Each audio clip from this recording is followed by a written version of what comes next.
Like, how can you not love that? Like, that's what I'm saying. Then it's like, bro, LeBron. It's like just the point I have about LeBron. I just see LeBron. T.I. say something about LeBron that was like so magnificent how he came and see his granddaddy, right? And then I think what happened is this.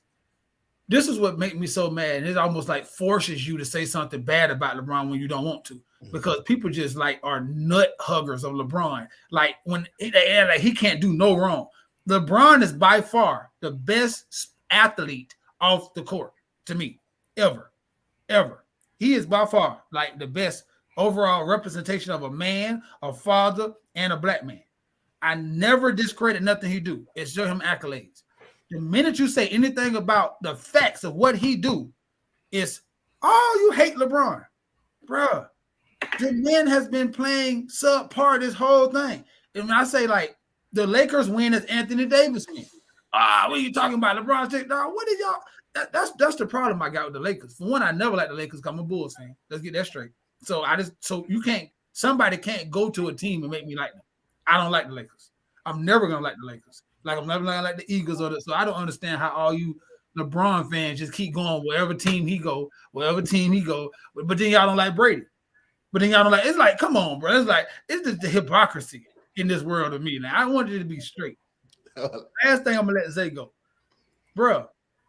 I don't like Tristan Thompson. He's a sucker on the side, like, jumping up and down like a cheerleader. I can't go for that team. I don't like Dennis Schroeder. Like, there's so many people on the Lakers who I don't like just as people. Like, their personality, I don't know them. Just their personalities as basketball. I don't like them kind of niggas. I wouldn't hang around them kind of. I don't like Anthony Davis because he's a sucker to me, too. Like, he's sometime on, sometime out. LeBron, the realest person to me on that thing. Like, I ain't trying to be him. I don't like D-Lo. He snitched and told on him. Like, come on. What are we doing here? The Lakers are the worst team in the NBA of character. And I see so many stand-up guys going to bat and putting their life on the line for this loser team. This is amazing to me. This nigga he snitched on a dude in the locker room, his baby mama. And this is the kind of guy you want to root for? Bro, I would never root for D-Lo. Ever in my life. Ever in my life, bro. If he spring his pinky this game, I won't be upset. Dog, this is you sabotage a man's family. I want the Lakers to go down in flames. Not only that, it's the only thing I like is and Darvin Ham. So I am a fan of Darvin Ham in the way his coach, the way he come across as a daddy. But other than that, man, to go back to the question, sorry for my rant, I'm horrible, Tootie, on picks. Nobody's seen Milwaukee getting trashed. That is crazy. I hope the Heat win it all. Really. I hope it be Warriors and Heat. And I hope the Heat win it all. But I don't see that coming. I take that. Yeah. Well, tell you my picks are on for right now. The Miami Heat is all I care about. I didn't see Goat James doing any of that, what he was doing. But because I think I said that Steph was going to definitely beat them. But they surprised us. Even I think it surprised Steph Curry. Because what was that, Draymond's podcast? He was saying, I'm trying to figure him out. He played possum on them and then came alive. Like, what the hell? So, interesting. But I know my Heat, I got faith in them. That's the only thing I care about on the east side. And on the west, it's going to be one of the greats that's going to pull it out. But I do think ultimately the championship going to come from the west. I got one question before you go on, Tootie, for Chris, because he a coach. So, I want to know this. Like, seeing how much of a liability the Warriors interior is, because the big man is like too slow, and then Draymond too slow. You know what I'm saying? Like, he not good enough, really, just to be realistic. Then Anthony Davis is like amazing right now. I don't know, whenever he want to be. Like, and then because then you got the young boy, what's his name? Vant with a V. Wiggins? No, who was sticking Curry the last time? Vanderbilt. I like it because he long. So I'm saying, what do you do then as a coach if you Steve Kerr right now? What do you do? Well, you got to. I believe you got to spread the floor. You got to go high screen and roll at the top, and you got to get Anthony Davis. The further you get Anthony Davis away from the basket, if you put him in high screen and rolls, probably on the weak side corner, it keeps him away. You keep your top rebounder away from the basket. So, no, I'm saying this. My bad. Jermichael Green was Steve Kerr first thing that did that, right? So then they countered with Vanderbilt sticking Draymond and AR sticking Kerr. So now he come back and block everything. I'm asking you as a coach, because right now I kind of seen what you was gonna say, But now I don't know what answer. That's why I kind of feel like Zay and too. Like I don't know how Warriors really went. It's like I don't see as a coach. Like how do you see? I say it like this. Before we get into that. I think that if the KKK was playing the Warriors, I'd be rooting for the Warriors. I mean, I'd be rooting for the KKK.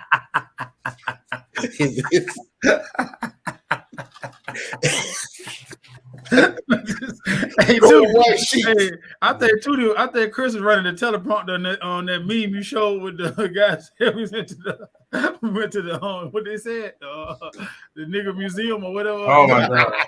I think Chris is running the teleprompter. Listen, let me ask you something. On May 5th was marked 1 year since we lost the great Kevin Samuels, and even in death a year later. Man, y'all should have seen the comments and the memes. I actually have someone today that talked trash about the man. He's not even here. Like a whole year later, that women still hate this man. I'm like, why? Like, how possibly? Like, this man is dead and gone.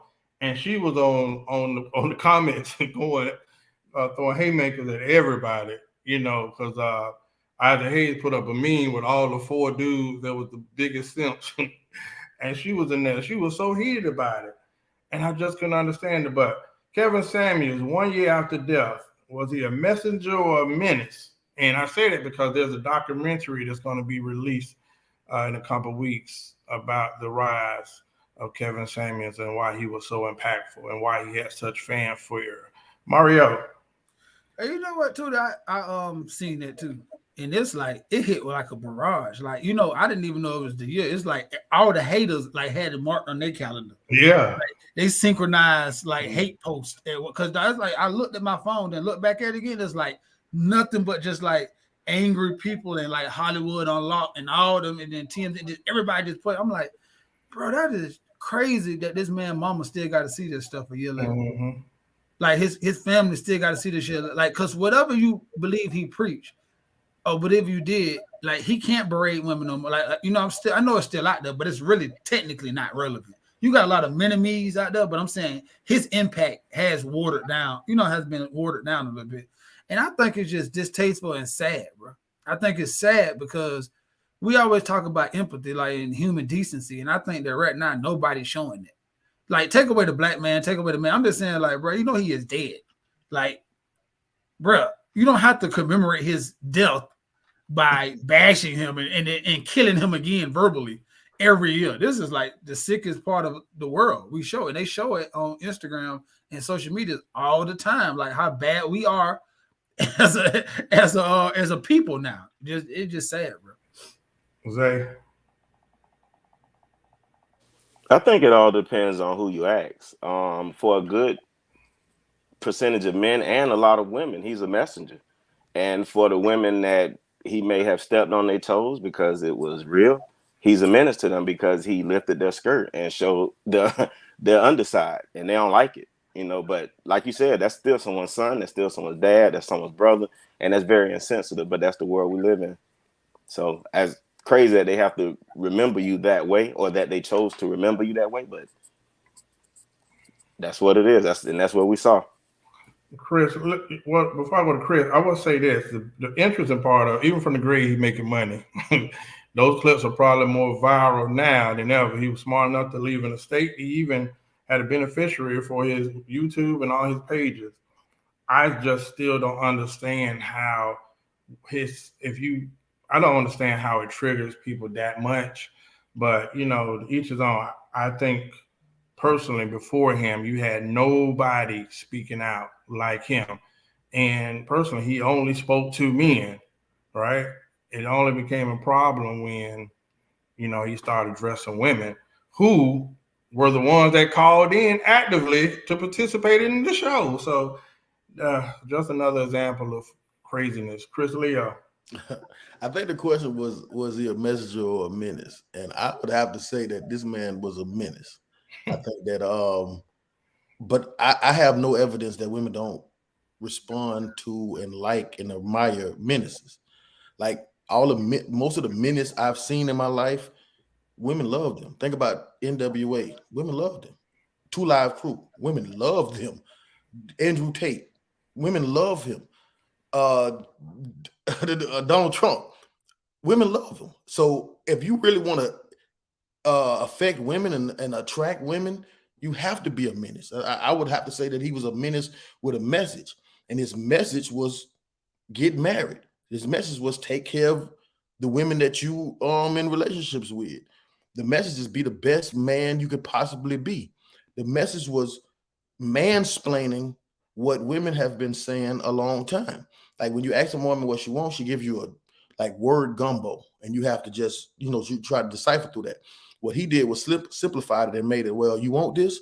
There's a number attached to that, and men can speak that language.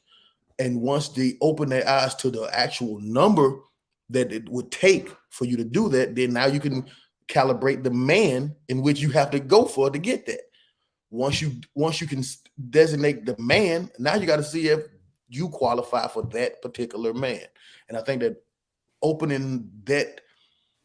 putting up that mirror to Black women was hard to see, because we've never seen that. We've never seen a man unapologetically pro man. You know what I'm saying? That's just supports men. You've never seen that, and it was when you seen it, it was so shocking that a lot of men fought it. But I think it's time that we started to get used to being unapologetically pro men, and there's nothing wrong with that. You know what I'm saying? But you got to understand that when you do that, you're going to be looked at as a menace, because it's just abnormal. Hey, Chris, what is my favorite saying? Work comes in a dictionary. The only place that reward comes before work is in the dictionary. And what he pretty much told those women is you got to work for that type of man that you're always vehemently saying that you want, and they ain't like that. That was my take on it. And that's where I could side with you on the menace thing, where he became a menace to those, like I said, and a messenger to the rest, because those who took notes and made those slight adjustments, they probably sailed off in the sunset with the person that they needed to complete their journey. But we don't know. Chris, I'm gonna tell you, what's interesting? One of his most viral videos was the video when the young man actually called in for guidance, and he was talking about he made like $16,000 a year. Remember the one where he said you got a big dick, and and dude kind of checked him like, Kevin, like, shit, what you got to offer? You don't even have a big dick. That video went viral. Women love that video. They comment, but they loved it because it was funny to them. But it was putting down men. That's why. Putting down men. But in that, because women have selective hearing. But if they looked at what he was saying, he was like, bro, you have to present more than that. He's pretty much telling, hey, just like a daddy or uncle, like no BS aside, bro, you got to do more for yourself. You got to bring, not for them, for yourself. Like that's not, you're not giving enough for what you're asking. And I think a lot of people miss out on those clips. A lot of those clips, he was talking to us and they took it another way. But that's why I said they got selective hearing. Again, an example of being a menace. He wasn't just a menace to women, he was a menace to men. And that's what and a lot of times you have to do that to send a message. People, you can't tell me the nice messenger that you remember. You can't tell me. Martin Luther King was a disruptor. Malcolm X was a disruptor. All these guys, you have to be a disruptor. So if you can point out a nice messenger that women actually follow or men follow, just let me know this nice guy messenger that's not a disruptor, that comes in peace all the time. Let me know who that is, and I see if women actually admire that type of guy. Because I don't think so. They men won't. has always won throughout history. I think one of you guys shared earlier a post about Clark Kent and Superman. And man, that was so spot on. Lois Lane never liked Clark Kent like that. Loved Superman. Clark Kent was everything that a woman needed. Superman was everything that a man is. And got Superman and wanted him to be Clark Kent. Don't work. So he died in every movie. You know what? Well, that and Batman. Since we talking about Kevin Samuels, man, let me throw a cliffhanger, man. I want to shout out my boy Cleon, the comedian, who did a clip this week, man, and it kind of speaks to this.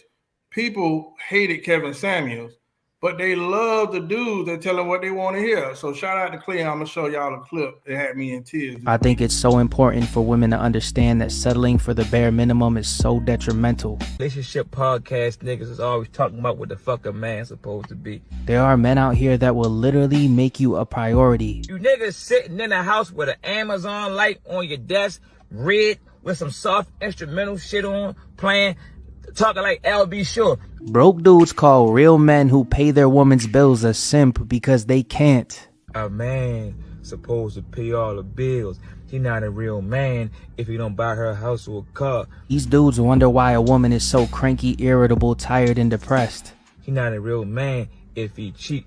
Look at all the weight she has on her shoulders. She feels like she's doing it all alone. Shut your bitch ass up, man. Ladies, do not settle. Real men outside in the streets. Do not lose yourself being with somebody else. Your ass in the house talking soft, chimp.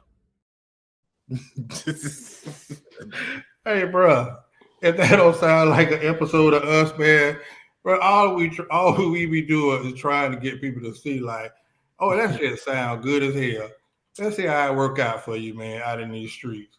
A real man. I said, boy, oh, man, that made my week, dog. So, with that being said, week 2, Mario, you're going to love this.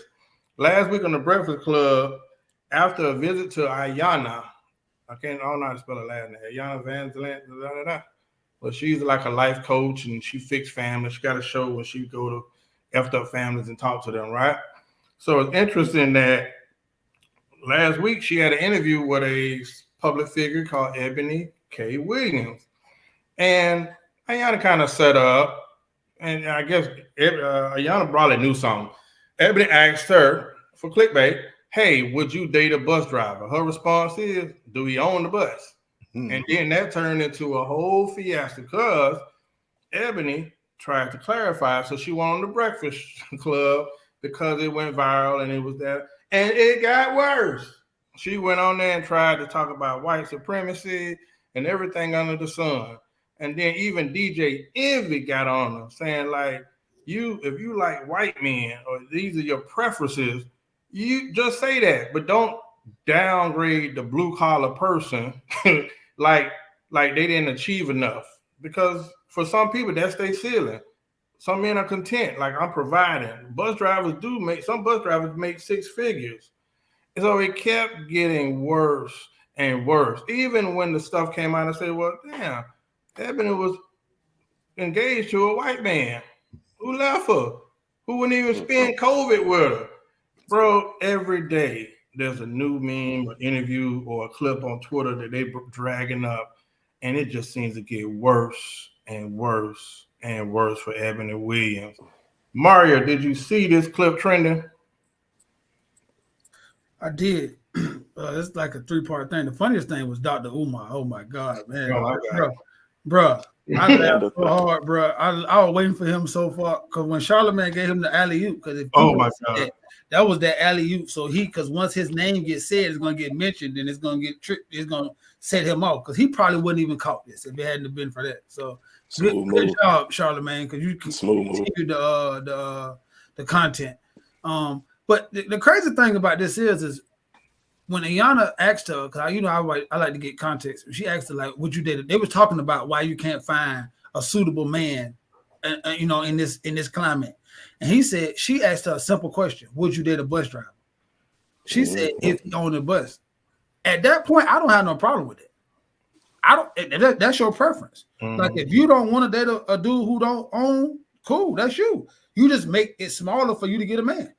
Like, that's on you. I don't have no problem with that. That just means that you're probably, that's why Ilana said that's the problem. So your system, the pool that you're picking from is going to be very small. That's why it's hard for women of your caliber to get a man, because y'all sideways of thinking. That was the point. This is what happens when people, and I hate when people do this, and they try to do this all the time in life. You fucked up. Excuse me, not French. You messed up. And then now you start thinking about the optics of how it looked or what you said. And then you try to go, oh no, if this ain't because now you try to throw the other stuff on the other people, and bro, that's not what you was talking about. It's simple. Stand on what you said. You don't want to date no dude who don't make over 100 something, who not an owner. That's your criteria. I never fought nobody for their criteria in life. If a dude say he don't want to date no chubby women, and he don't want to date no light skinned women or tall women, bro, I never was the person who say they should. No, they shouldn't. They should date what they want. But what they can't do is cry about not having it when they're not the reciprocal of the other person. Because see, the thing about it is, Ebony, most people who are the man you're looking for don't want to hear you. They don't want you. And that's the problem. And that's what Ayana was trying to teach you, but you didn't want to listen. You want to be Sister Soldier. Mm-hmm. That's just the gift that keeps on giving and giving and giving and giving. And I just wanted to make that point, though, because I don't have no problem with her saying she don't want to date a bus driver. I don't have a problem with that. I have a problem is when you try to make it look like you were saying that to big up black men and tell us in some kind of way that we should think higher and all that. That wasn't the question. Yeah. That wasn't even a topic.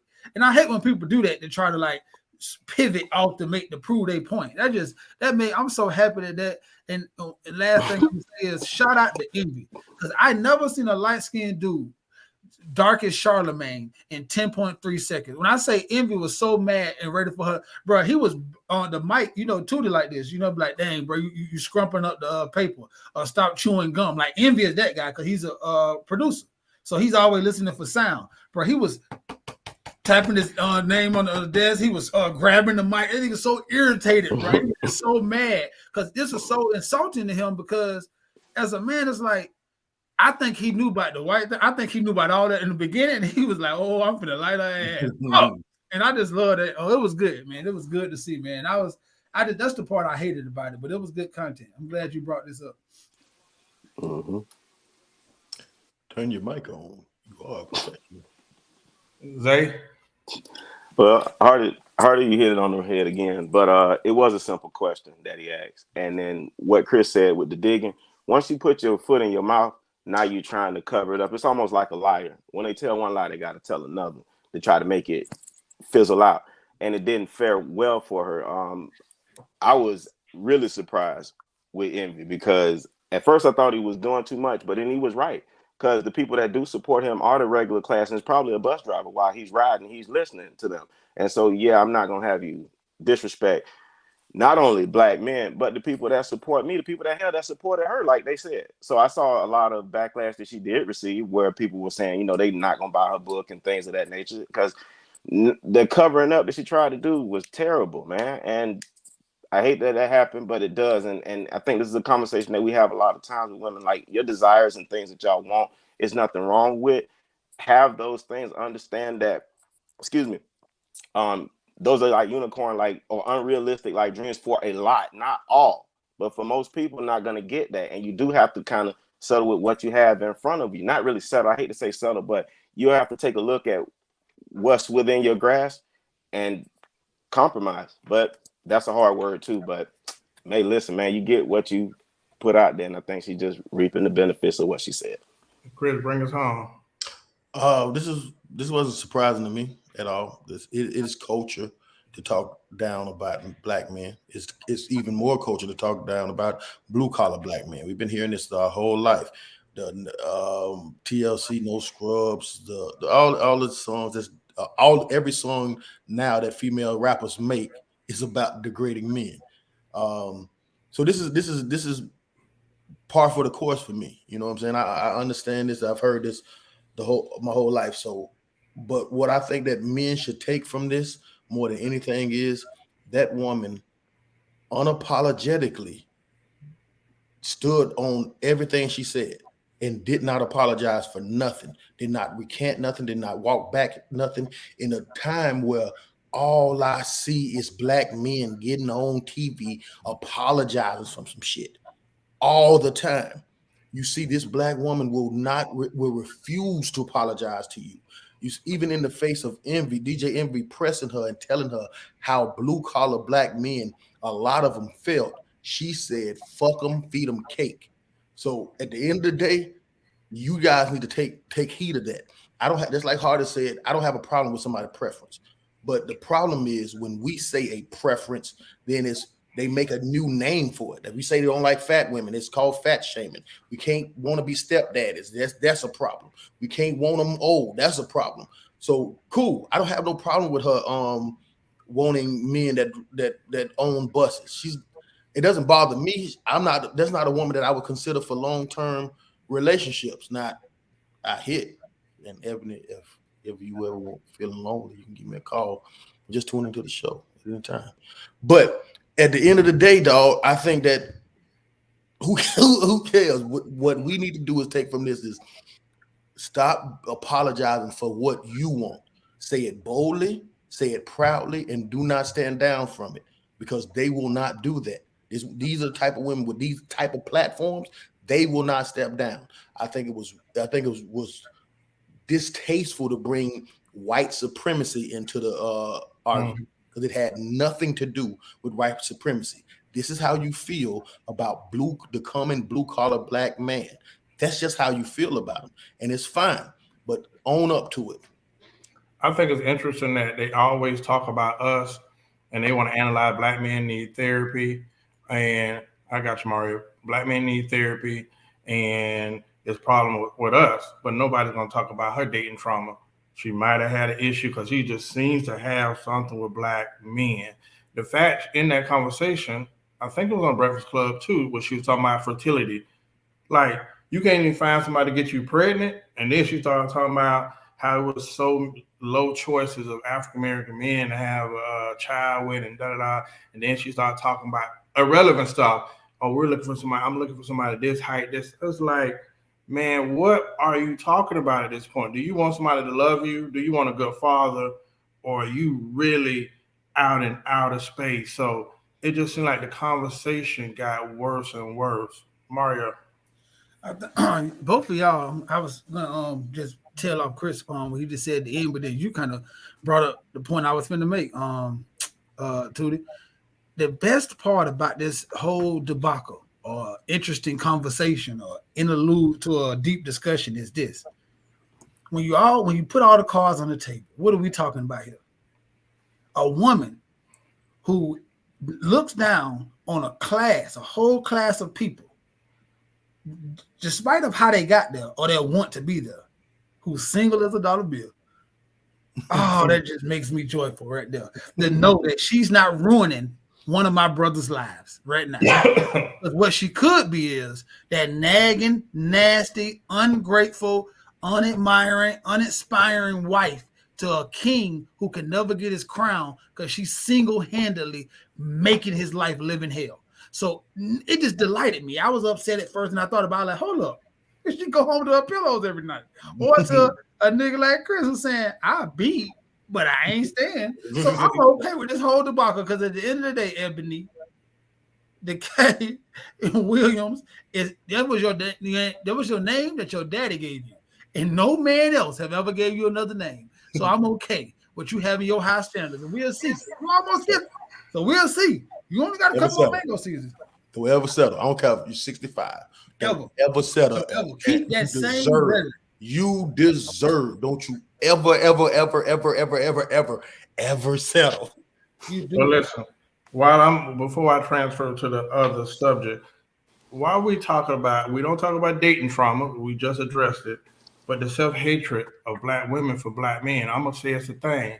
When I see two studs who are having a baby, pick a white sperm donor. What that means? Say, go get your box beat up like a white sperm donor, and you say, oh, it's because it was not many qualified donors.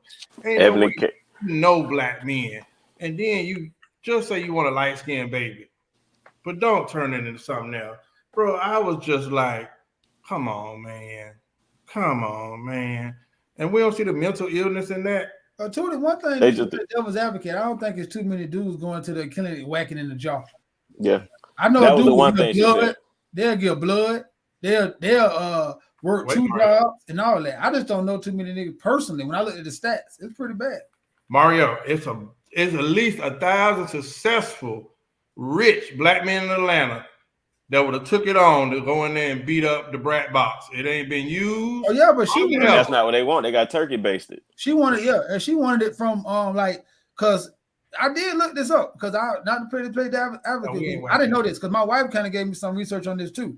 When you go to them clinics, it be stuff that you be looking for. Like, I got sickle cell. You don't want nobody else with sickle cell because they're gonna have a greater chance of having sickle cell. I have low this, I have low that, I have. So then you go to a pool, and the saddest thing about it is, black men are the best studs. I don't know if that's the right thing, but we just don't give a lot of sperm. But like when it comes to deficiencies, our sperm is they want it every time.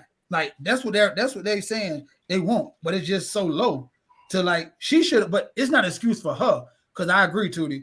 She's from the brat is from Atlanta, and there's too many famous dudes that she know that she could have just said, "Hey, bro, do you happen to know somebody?" She could have word of mouth this thing and got them tested because she got that kind of money. But just to play devil's advocate, I don't think it's a lot of brothers who are going out here hitting that mason jar.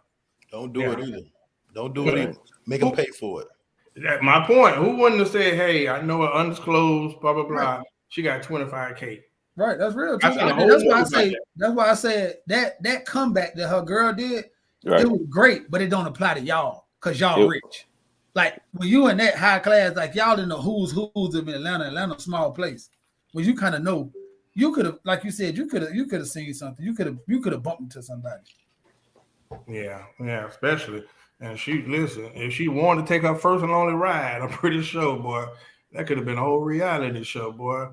Unused 49-year-old box. No, I couldn't market it that way. Okay. Well, we're going to go to the finale tonight, which is Chris' finale for the night. But I'm going to play the clip first because the whole headline, I think, is something pretty brilliant. Chris, I got to give it to you. But I'm going to play the clip for context. What's wrong with this generation today? These young boys today, what do she bring to the table? The hell you mean, man? What do your ass bring to the table? You got a woman that can come to the table that can make another you. What else she need to slide up to the table with? What about your job? What happened to men who were supposed to be responsible? Do you know that it's our job to take care of a woman and some children, to have a family? That's our damn job. But what happens to when the woman tell you, I don't need a man, Steve? Well, they need to, what? Okay, if you don't, how that's working? You know, how that's working? Who don't need no man? I'm independent. I can do for myself. Yeah, but why do you want to? Not one time did this man question what's wrong with the women. You see how hard he went on the men? It's a total double standard, bro. Well, let me ask you something. I must say the clickbait had me like, boy. But I went back and watched the clip because Super Mario, you know, he's the one that goes and digs, and he got to see everything before he gives his judgment. But the interesting thing, shout out to Club Shade, shout out to Shannon Sharp. The boy been putting out some phenomenal interviews lately, man. And that's not even say he ain't been had them, but lately he done have some good conversations. And I guess people get relaxed around him, so that's why they love it. But I would say to you, Chris, he went on to say some other stuff, and he actually spoke about, you know, previous marriages, which was surprising. But I got to give you credit. All we hear about is bring something to the table, and you asked a good question. What? I would say where, but you say, what is this table that everybody's supposed to be bringing something to? Yeah, that's all I hear. That's a reoccurring theme in dating is what do you bring to the table? But I always want to know what the hell is the table? Like, what is that? Like, is the table you? Like, because I've heard women say, I am the table. Okay, that's fine. But for me to bring something to this table, the table have to be stable. The table got to be 10 toes down. If the table is wobbly, it doesn't make a difference what I bring to it. It's going to fall off. And if I bring a lot to it, it's going to fall off quicker. So if you are the table, then the table have to be stable. But if you say you the table, then the man going to say he's the table because he's going to ask you what you bring to the table.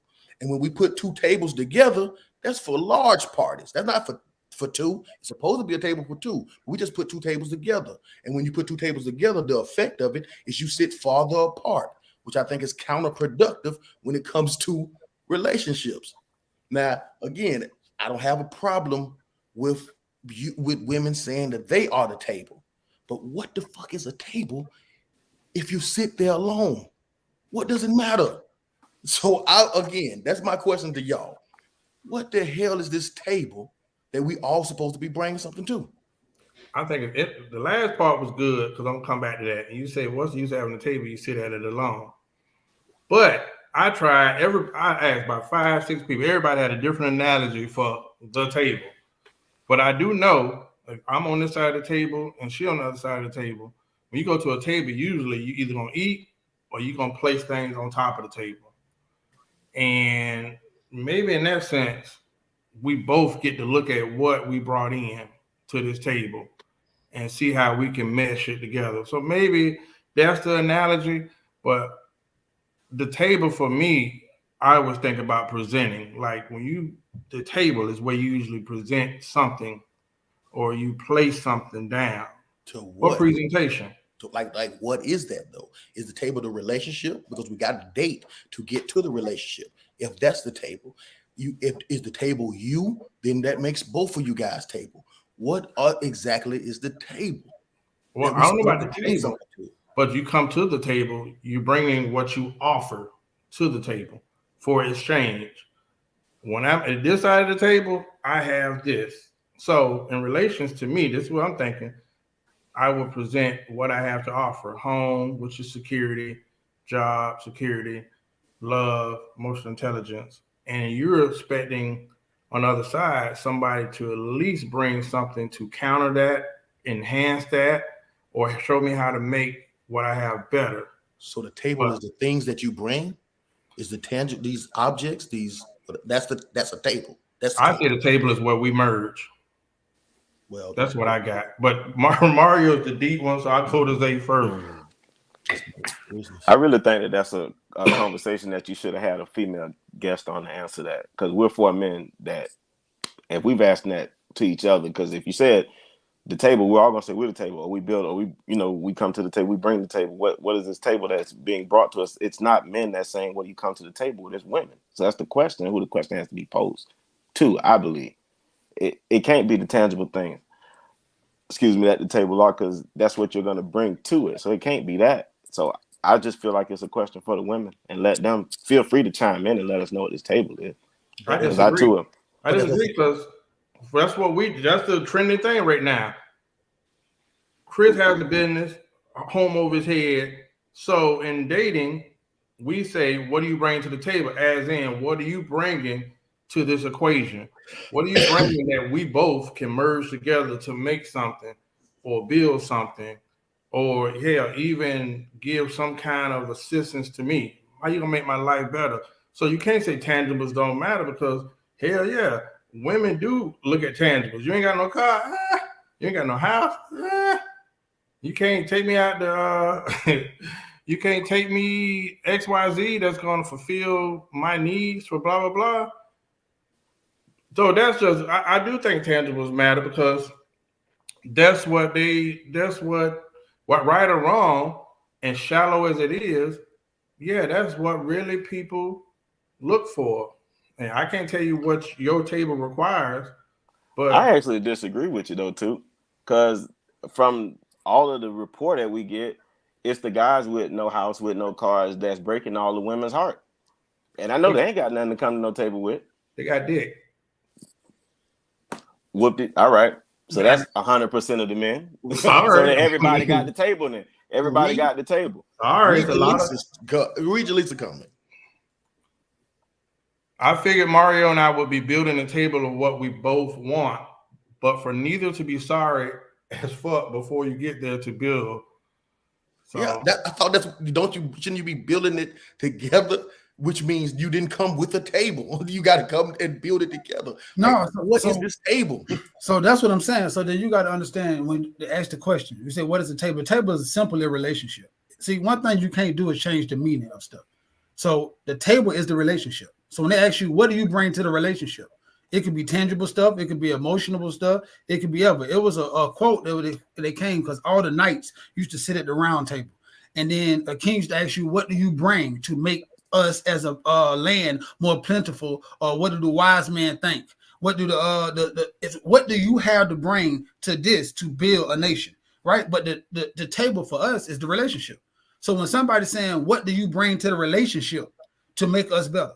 Like, what do you bring? Do you bring, like Tootie said, do you bring stability? Do you bring love, peace, happiness? What do you bring? So that's why when people say, I am the table, that's a lie. You're not the relationship. Because anytime you think like that, that means you're self-centered, and that means you're not purposeful in thinking about relationship. You're thinking about yourself. So that's why I said people got to be, people like to say stuff that sound good. Oh, I got so much. You can have a lot to bring to the table, but you can never be the table. Because if you are the table, that means you're in a self-centered relationship. Because the table is the relationship. If you just listen to how they use in every sentence, the only thing the table can be is a relationship. Because you build that, you come together with it, they ask you, what do you bring? That's it. Like anytime somebody say, then it don't have to be like marriage, dating. Like right now, we're in a friendship. You can ask me, what do you bring it to our table? Me and Chris, Zay, too. Like, what do you bring to our table? It's still a relationship because you don't want to be in a relationship where nobody's bringing nothing or what they bringing don't benefit you. It don't have to be equal. I might not need you to bring or shelter. I might not need you to bring this or that or that. I might need you to bring this and this and this. That's why when people start saying I am the table, that means that you feel like you have everything you want. So I advise people, when anybody walk up to you and say I am the table, run the hell away. Because that means they feel like you can't bring nothing else to them. Or everything you bring is just adding to them because they got everything already. And if you have that mind state, you screwed. Chris, how many times as a grown man can I come to your table and eat before you be like, hey, bro, you ain't bring a soda. You ain't like, you gonna chip in on this meal. Like, bro, you just eating here every night. But see that. I'm okay with the analogy of the table being a relationship. So you don't like my analogy. But we have to get to that point. And if we already in the process of dating, before we even get to the dating, we're talking about what we bring to the table, which is the relationship. We haven't got that. Because I asked you this. See, that's what I keep saying. You're looking at it as a form of a dating relationship. I'm saying the table is a relationship, period. Any kind. Period. So that means when you call a girl and she don't call you back, she's bringing nothing to the table. Y'all right now, y'all have a relationship. It's a friendship. That's a relationship. It's a friendship. If she don't call you, if she don't show no interest, because me and you talk about that means you have nothing to bring to the table. It don't have to be dating wise, like the end goal of marriage and all that. It could be just period. Like right now, as a homeboy, if I call you every week and you never, that's what I'm saying. So I think we have to start looking at the table as like the end result. Look at it from the beginning. Like from the beginning, this table is being built from the minute I say hi. If you don't say hi back, bitch, you brought nothing. This shit, I'm out. And I think because when people start looking at stuff like that, they start looking past the simple stuff. Me and you have these conversations. You probably won't be saying, I'm gonna say it anyway, because he's our family all the time. Because I have a lot of deep conversations. Because me and Chris, believe it or not, I believe he's gonna give me what he feels, whether I like it or not. Right. So I love talking to people like that because I like to learn. So I'm not dating. So Chris dates, and talks to me about his dating. So all the time, one of his biggest things, and I found this so crazy to me. One of Chris' biggest problem is that he shows effort, and the person don't show it back. And I'm like, that just blows my mind. I'm picking Chris apart. I'm like, Chris got to be texting. He got to be capping. I know Chris. This has to be. But when he breaks it down, I'm like, that's sad because I bet you most of those women who Chris is talking about gonna say, I got a job. That's what I bring this to the table. I bring that. But you haven't even begun on the first part of just showing interest. Do you bring interest to the table? We just talked about last show, not to go on and on. What does a man think? What does he want? Respect, admiration, respect. Those are the kind of things that women be leaving off the damn table that's not gonna keep a man. Any man with substance gonna want that. Me and Jaleesa talk about this all the time.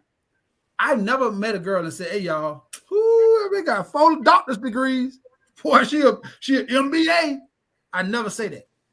Most men don't, unless you're building a business. But I'm saying it might come down the line. Like I'm happy that Jaleesa's accomplished, but I didn't care about her accomplishments because I'm gonna get my own money. Long as you're not taking my money or you a bad spender, then really what you do for a living, long as it ain't stressing you out, don't really bother me. To men, to women, the first thing they ask is what he do. So when I think about that table, I just think that sometimes we just got to start looking at it like relationships. So you're right. Shit, I want to know what you bring to the table because I know what I bring. But what I bring might not, they don't make me bad. I might just don't be fulfilling to your table. I don't know what y'all think about that. I think my analogy was on point. How many times I'm gonna sit at Chris' table eating and getting full before he be like, bro, I don't know, bro. Like, you gonna bring something? How many times Chris gonna go on a date and nothing happened? No smash. That's still a table. Up to 3. Hey man, but I'm saying before you even get to the date, if she don't return your call in a timely manner, I'm saying before you even get to the date, because you can elaborate, Chris. Like, what's the like? If I say good morning to you, if you don't have the decency, and you too busy. I mean, me personally, I'm gonna approach. I'm gonna holler. I'm gonna inbox. I'm gonna do whatever that takes. I'm gonna try to swiftly get you on a phone call. I'm gonna talk to you. I'm not gonna bring up sex. I'm gonna have an introspective conversation with you.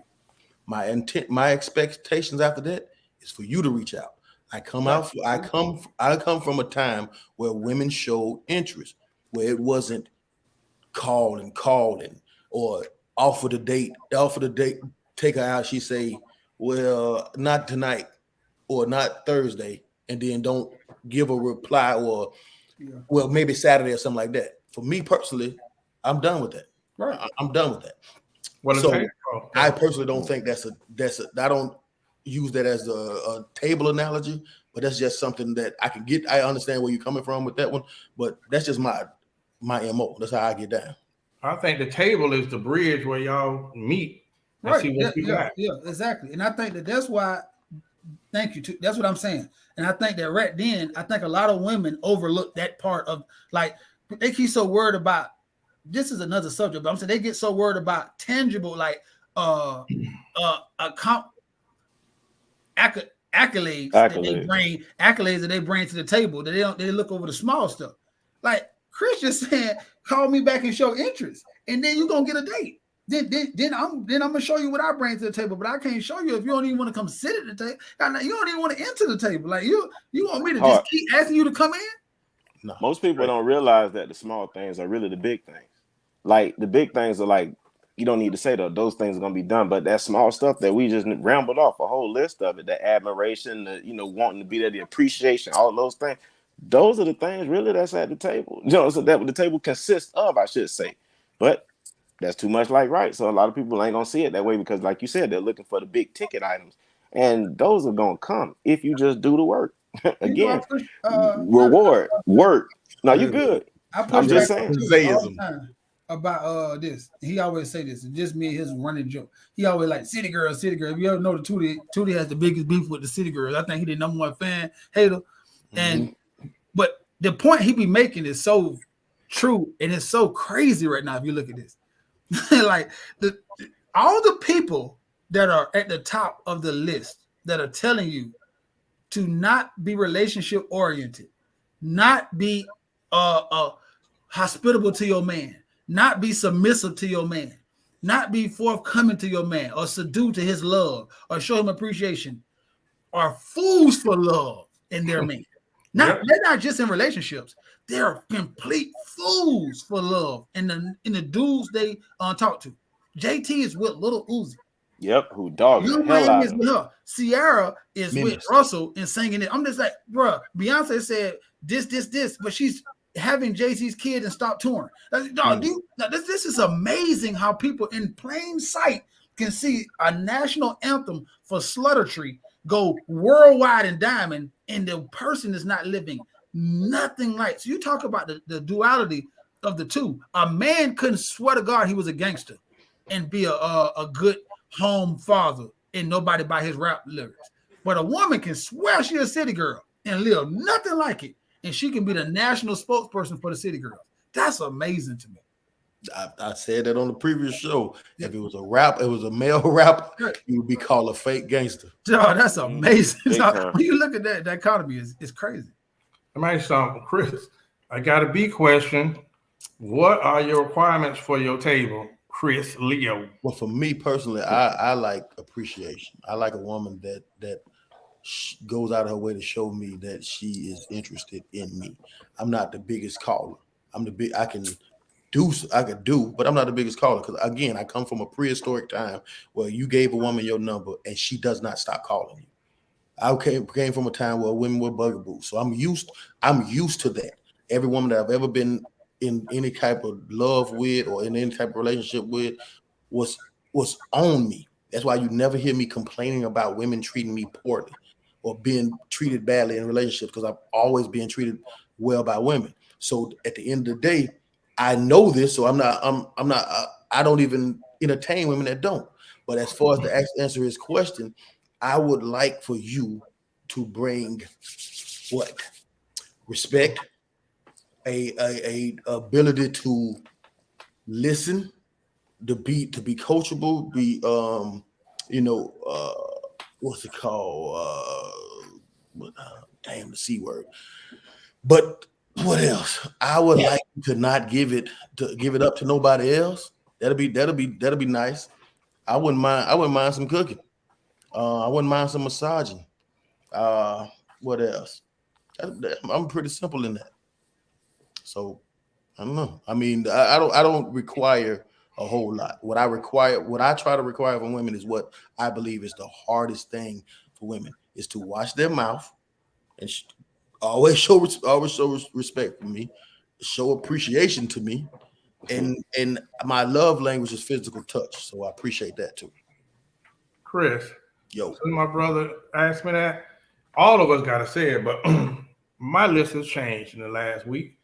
One, I want somebody that's disciplined, somebody that's loyal, but somebody that's coachable. Right?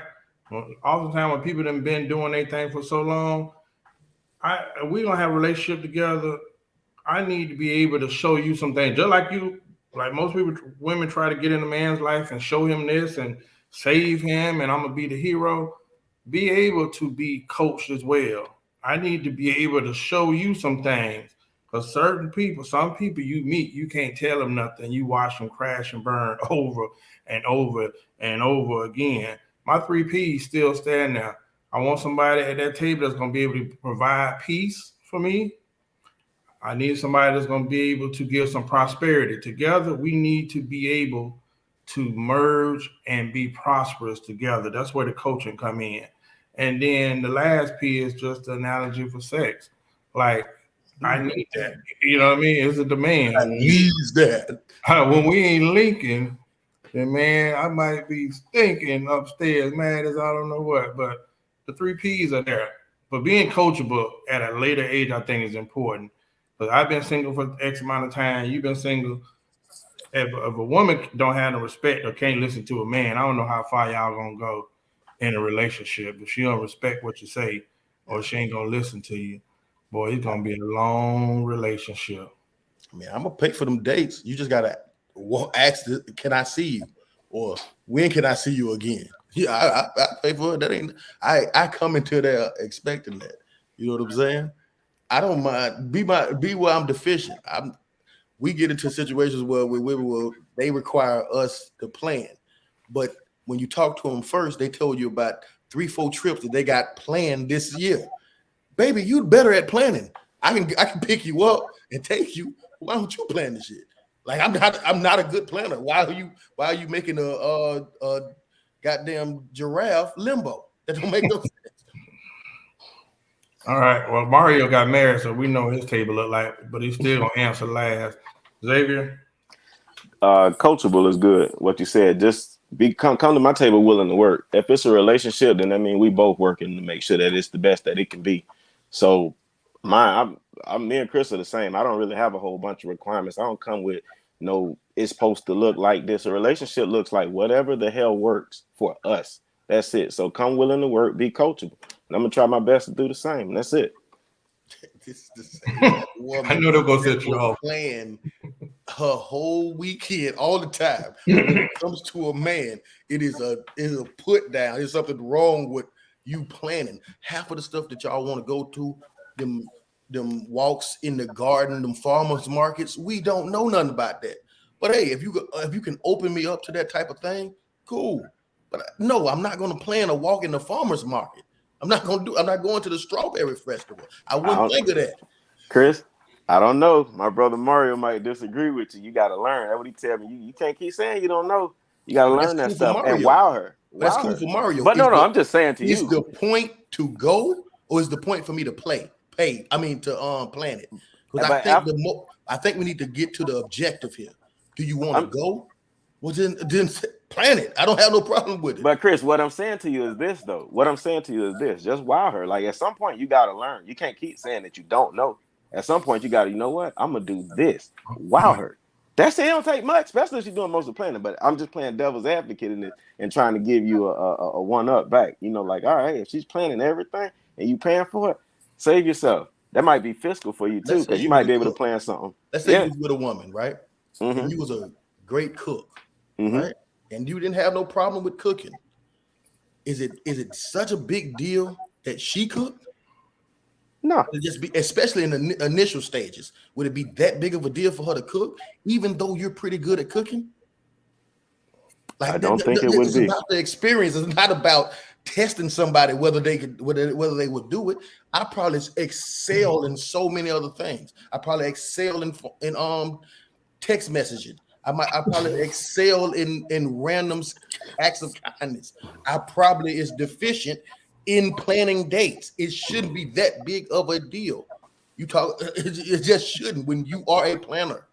Chris, address these comments here. But Chris, tell them it's communication. I can plan my trips, but I don't like to. But if you tell me to plan it and I got it, I will. So that's done. She's saying just communicate. Thank you, Don. I would have never thought to express exactly how I feel. I'm normally the shy one on the show. Shouldn't I mean, okay. Yeah, these comments, Chris. Yeah.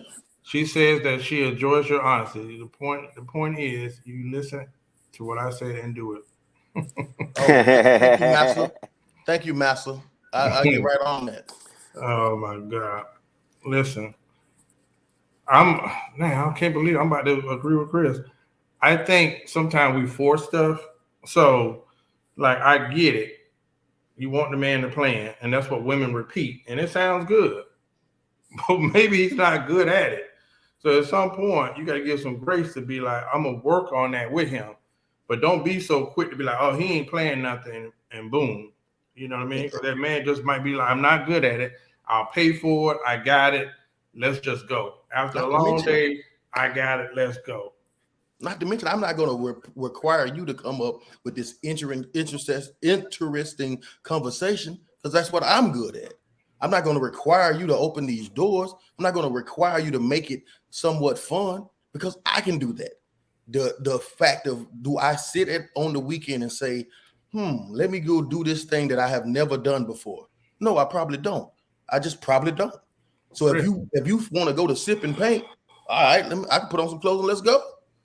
It's all about doing for her what you don't want to do. What's that? That's what I'm getting out of it. Because you don't want to do it, and she asked you to do it. She wants you to do it. That's the sad thing, that we would listen to all that and minimize it to that. I'm saying I'm deficient in something. You should be able to rely on someone who truly has an interest in you and cares about you, and they wouldn't be so superficial that you don't know how to. You're not efficient in planning that they rule you out. But yet I express that. And you say, oh, you don't want to do it because you told me to. That's belittling it, bro. I'm just saying subliminally, I observed that because you don't want to do it, it's going to mean so much because I got him to do something that he don't want to do. He did that for me. You're going to always get dinner. You're going to always get movie plans. I'm always going to do stuff like that. If you want something outside the box, that abnormal, chances are great I'm not going to think about that because I don't do those things on a normal basis. When I have experienced new things, it normally came from women.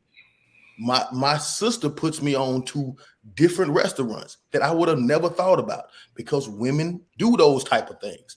I don't mind being experiencing your world also. I don't have no problem with that. You may not like my world because I'm more of a Neanderthal. You might not like it. But what you like to do, I don't have no problem with entertaining it.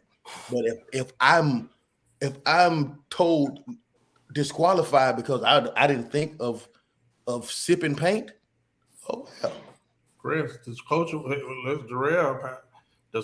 goes both ways? That's what we Coachable goes both ways.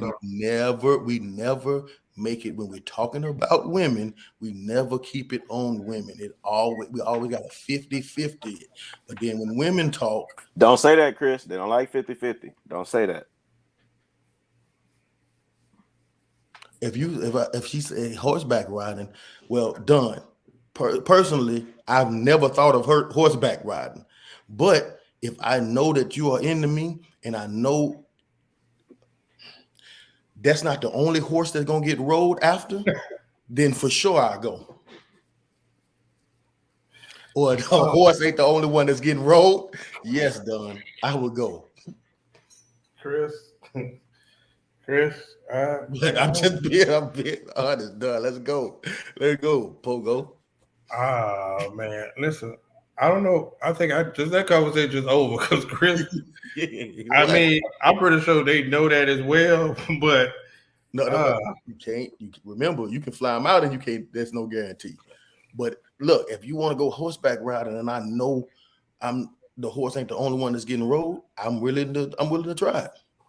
Chris, a woman would never get flued out unless she go through my TSA. I can let it be known. I'm just saying. Hey, let me ask you something, Chris. Since we got a minute and I can squeeze it in there. Hold on. In a minute? Oh, man. Hey, Zay, stay out of that. He said Chris. Wait a minute. You're right. Double pause. Jesus Christ, man. You guys are the worst. So, Chris, lightning round, because this is your conversation. So let me even thinking about it. Yeah. Create your dream woman using celebrity women. Oh man, I ain't think about it, man. But damn, you got. I don't know. You looked up in the sky when I asked you. Yeah, I'm trying. Now I got to picture it together because I really wanted to. I wanted to talk about this, but want to table it next week.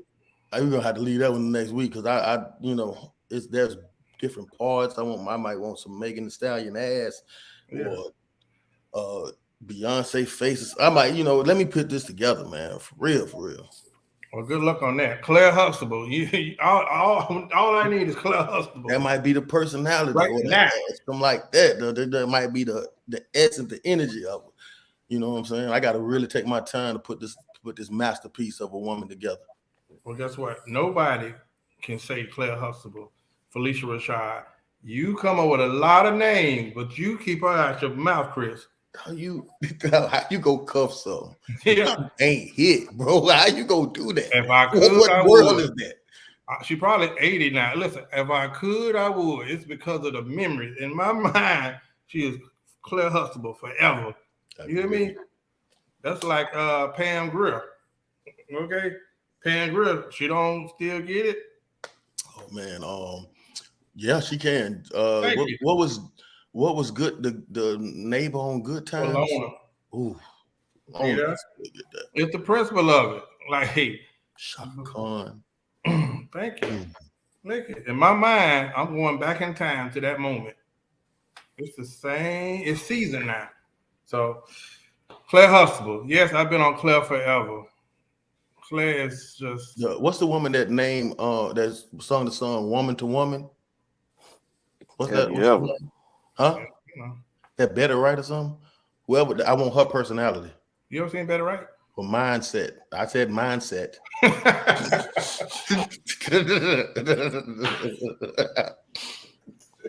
I got to pick from all these women. Jeez Louise, boy. Damn, for some reason when I think of Better Right, I picture Shirley Caesar. And neither of those would not be fantasy field type faces. That's gonna get you where you're trying to go, Chris. So, okay, that's enough for one show, man. I can't take it tonight. Erica Badu body. What Tiana Taylor. One box I don't want in life. I like Ice Spice hair. Listen. Oh, I could go. I don't doubt. Listen, it's one box in life that I would never. I don't care if it was to save my life. I don't want it, and that is Erykah Badu. That box I want is it. undefeated. I have seen nobody survive Erykah Badu. I want it. Okay. Well, if it gonna make you name your kid a number, if it ain't gonna make you name your kid a number, I want it. Tell me. That box undefeated. Listen, Andre, Common, it ain't met me. Jay. Okay, they be out here with beads and glass and talking about the moon pies. Common did not survive it. Common went. Common survived. No, that waffle colored Negro went off the ship for a long time too. Any woman that could walk butt naked in Dallas, and when they blur it out, you still see the cheekage. National treasure. God dang it, man. Shirley Brown sings "Woman to Woman." Whichever one. Leo wants Shirley Brown. That telling a man not to leave. Or what was the song? Old school song that a piece of man is. I don't know what. Betty Wright. That one. The one. Huh? That's Betty Wright. Okay, that one. The one where my grandma used to play that shit all the time. Yeah, basically telling the woman not to leave, and a piece of man is good than no man at all. I like that mindset right there. Jarrell, they will be back in fishnet tank tops after Erykah Badu. Yeah, but I'll be happy. That'll be the thing. Erykah Badu is the closest thing to a witch that I've seen in real life. Like if you describe like a witch, for real, like enchanting.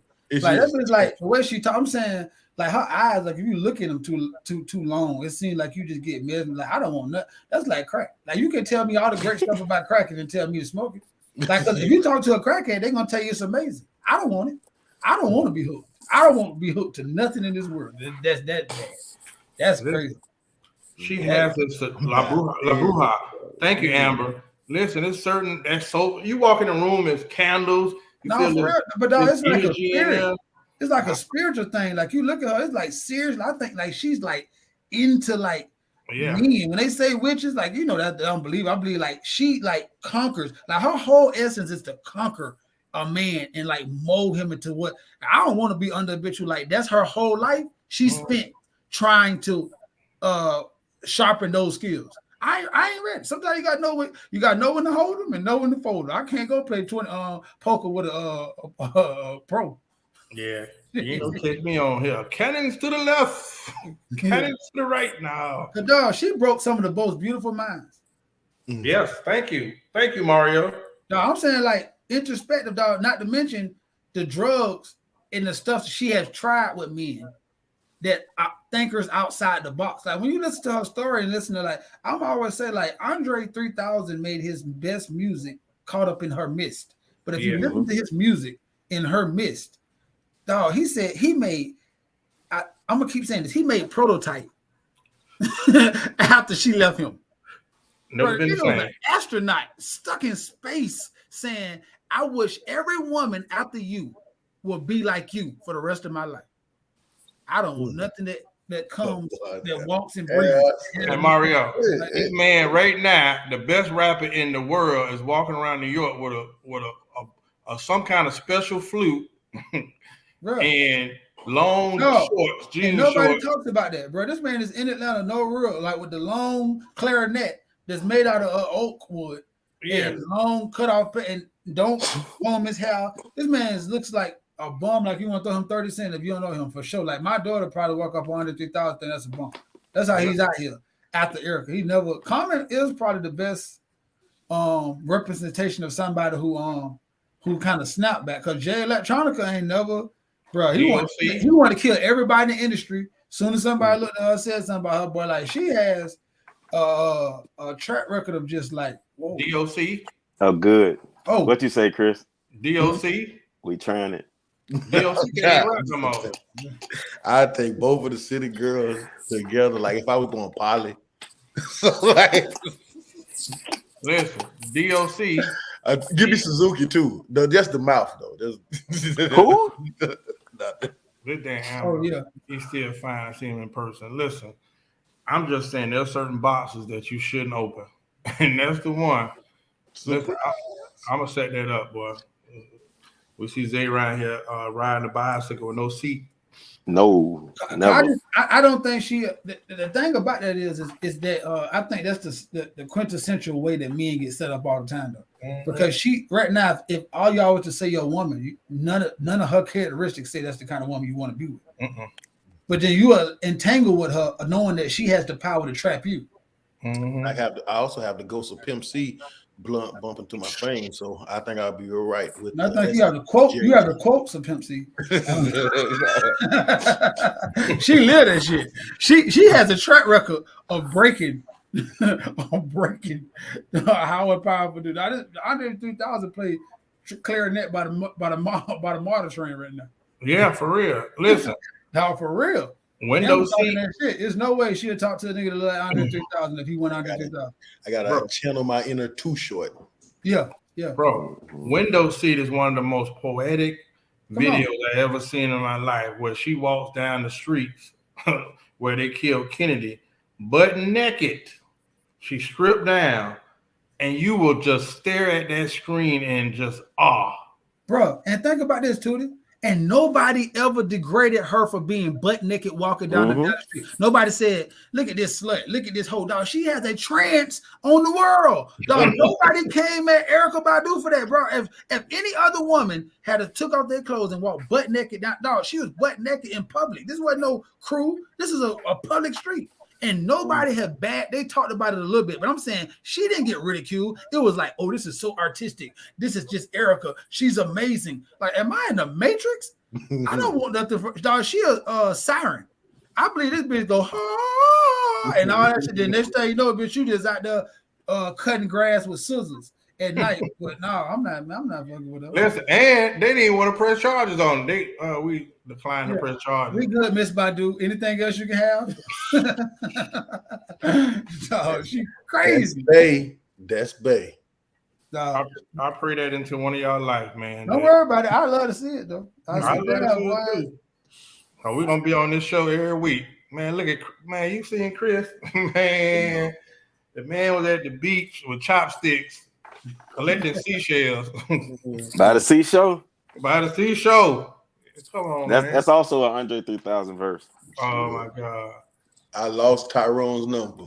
And then he's gonna have to change his voice. You can be the one. I'll tell you one song, just not the bad one. You remember Erykah India Irie had that cause he is Apple the truth. Tree? No, because he is the truth. That song, bro. For one, that's the embodiment of the mind I want my woman to have. Like, dog, if you listen to that song, bro, because like everything about she's saying everything about him is just like it's the reason why she is her. Like when he goes up, she like happier. When he breathes, like that, just like I just love the way he make me feel when I'm around him. I love the way he brushes his hair because it just make me feel like he's strong. Like I love the way he looks. That's what I want. That's my answer. If he the truth, then I want that to be my life. And I was dog that song right there, man. That's what I want. Man, that song right there. Give me Maya, the girl that eat grass and drink coconut water. And she looked like she's 19. Maya's still fine. 2 years. That's crazy. Huh? Yeah, that's she is crazy fine too. That's just genetics. Don't eat nothing. Don't eat no meat. Well, she don't eat nothing. Yeah, I don't like vegetarian women. Yeah, I don't want to put that on her. Get your ass out of here, Amber. She don't say that nowhere. She don't say that nowhere in the song. She gave him credit up front. She didn't make it a qualifier. She didn't say, well, if he does this and all of that, the song don't go like that. Yeah. Close the comments with Amber. Chris Leo. Yeah, man. I just sent that bat signal out to you ladies. Answer it. Please do. But in the meantime, ladies, get you a damn mug. Buy a mug. It's all love. Zay. Or a t-shirt. You know, my brother up there is sporting one. See how that thing fit on his muscles? Get you one, ladies. That's how to hug on y'all muscles. See y'all next week. Super Mario Senior. Hey man, thank y'all for coming out, man. Y'all could have been anywhere, man. Appreciate it, man. I appreciate it, man. You know, I had an interesting weekend, man, and I met a lot of interesting people, and I was like, man, it's dope to have people in your life that's friends. Like, you know, what times we always glance over having partners. And then you meet people and be like, bro, this dude really don't got nobody. Like, it's no way I'm gonna walk into a hotel and tell everybody my business. Like, I call one of y'all. You know what I'm saying? Like, I think that's one of them unsung, like, thank you, Lords. Like that, bro. I still got people in my corner that I actually love and value, and I could be transparent with or let my shield down. You know what I'm saying? Because I had some conversation with some people I didn't know from a can of paint, and I believe I know everything about their life right now to this day, and I didn't ever ask for it. Old fashioned and a cigar, and that's an amazing time I had. So I just want to say, man, I appreciate y'all, brothers. I appreciate it because I can call y'all and then get on y'all nerves as much as I can, and all y'all help me grow in some sort. So, man, I just want to say thank y'all and thank everybody else for tuned in. Hey, I wanted to say this before we go.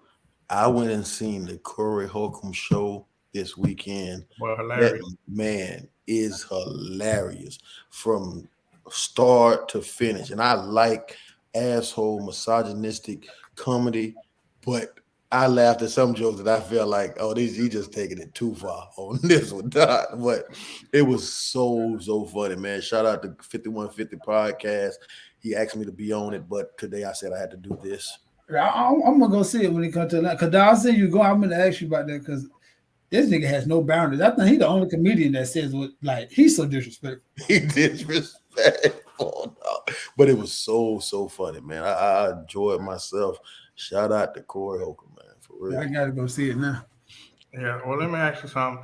Listen, right now on YouTube, they're having a Kevin Samuels, some kind of program tonight. So I don't know if it's his foundation or what, but they're having something on YouTube right now. So when y'all leave us, go check it out. But I want to say this, man. The day was just heck. After lunch, meetings, another meetings. Then I'm getting here to do the show, and then I don't even get a text message. I get a flyer. Oftentimes in those comments, we got somebody named Cat Carter Brand. The day I got an obituary asking me to come to his funeral. Cat Carter was one of the original. When we first started doing them shirts, Black Super Friend, he was the one that gave us designs that he wanted us to use for. I got one blue shirt. He's from New York, so the one with the blue rhinestones and all the glitter. The hoodie that I had came from Cat Carter, and a lot of times he would pop up in up in the comments watching the show. And I just talked to the brother on the 28th, and he sends me stuff every day. I did not know that he was in the hospital. Man had a bad heart, but we were still talking. So to find out that he passed away, man, it's so hard to deal with. I still got to call a couple people. We met in the barbershop, Reggie barbershop on 8th Street. And bro, we became friends from then on. He was the unofficial fifth member of Jodeci. So I always tease him about that.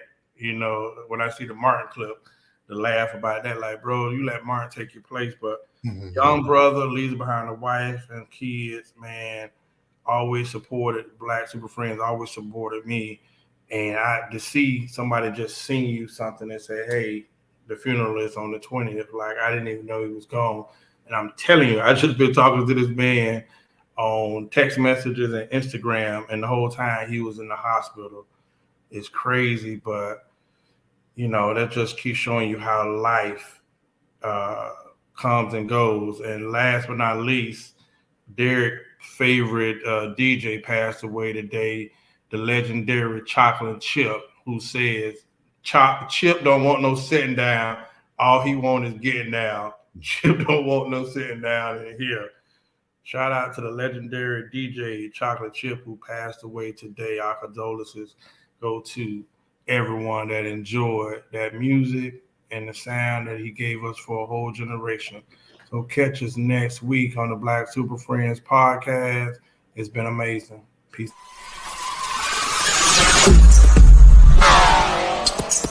Bye.